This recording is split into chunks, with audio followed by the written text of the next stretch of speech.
Welcome to physics class. Today we are going to learn about multiple reflection. Multiple reflection or multiple images can be formed by using more than one plane mirror. If the plane mirrors are kept parallel to each other, or if it is kept at a particular angle, say 90 degree or 180 degree, we will obtain multiple reflections or multiple images. As an example, I will say if we are going to cut the hair, after cutting the hair, we want to see the back side of the hair. How it is possible? You are sitting in front of a plane mirror, but if you are keeping a plane mirror on the back side, by the presence of the multiple reflection, we can view our back side. There are two instruments that are using the principle of multiple reflection. The first one is periscope and the second one is kaleidoscope. And periscopes, there are two plane mirrors are used. They are kept at 45 degree. And I didn't say about what is the use of periscope. It is used for observing the things above our level, especially in submarines and all, above the sea, what is happening. We have to submarines, periscope is mainly used. And the next one is kaleidoscope. Before that, we can view a video on periscopes, how a periscope is working. Okay. Periscope.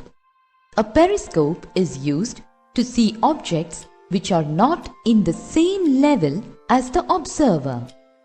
The construction and working of a periscope is as follows. The periscope is based on the reflection of light by a plane mirror. A periscope consists of two plane mirror strips fixed at 45 degrees to the ends of a long narrow tube. They are parallel to each other. Here you can see that each mirror turns the light rays by 90 degrees. The observer looking from below can see the image of the object in the lower mirror. The next one is kaleidoscope. It consists of three plane mirrors and it is used for getting new designs. For the designers, it is very helpful, for the printing pattern and all, it will be very helpful. And if you are inside the kaleidoscope, we are putting some bangle pieces or colored buttons. You will get different types of designs. Here also, multiple reflection is used. So we can view another video on how a kaleidoscope is formed or how we can make a kaleidoscope. And one more thing I want to say you, there is an assignment for you, to make the kaleidoscope. Try to make a kaleidoscope of your own. What is a kaleidoscope? It is a tube containing mirrors and pieces of colored glass and pebbles. As the viewer looks into one end, light entering the other end creates a colorful pattern due to the reflection of the mirrors when rotated. Let us perform an activity to make a kaleidoscope. Get 3 strips of plane mirrors and join them together to form a prism. Fix them in a circular cardboard tube. A cardboard disc should close one end of the tube. Pierce a hole in the center of this cardboard through which we can see. Paste a piece of transparent plastic sheet under the cardboard disc. At the other end, touching the mirrors, fix a circular plain glass plate. Place on this glass plate several small pieces of colored glass and close this end of the tube by a ground glass plate.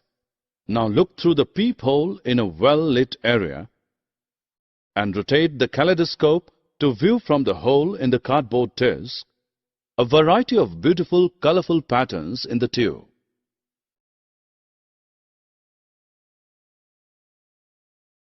So we can study about the human eye. Here we can see the diagram of human eye. Its diameter is somewhat about 2.3 centimeter. So we can study each part of the human eye, how it works. When light enters through cornea, here is the cornea, the white part of the eye. Through the cornea, light enters.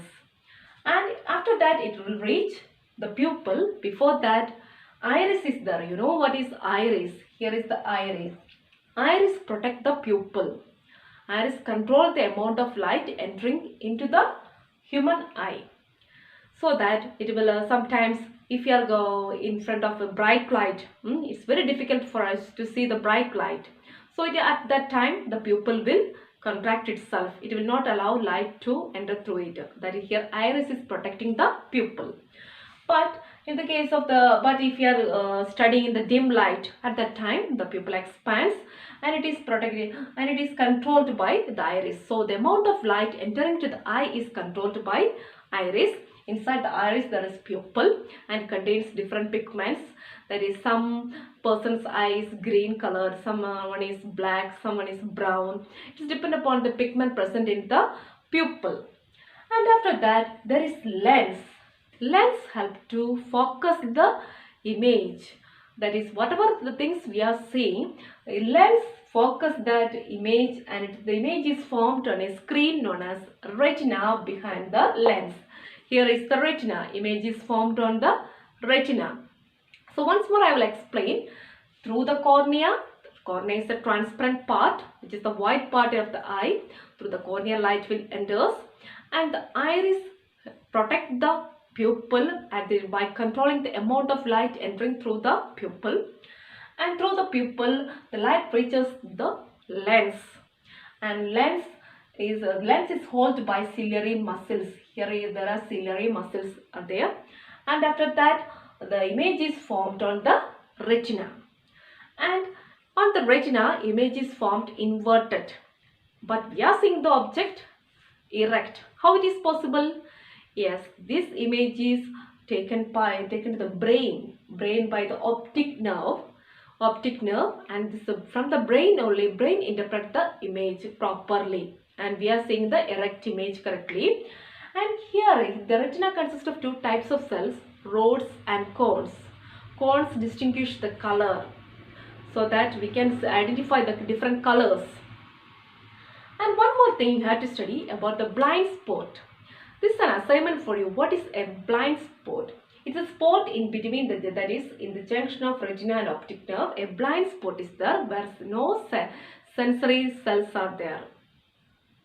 And there is an activity you have to do that based on the blind spot. And thank you all of you for listening to this class.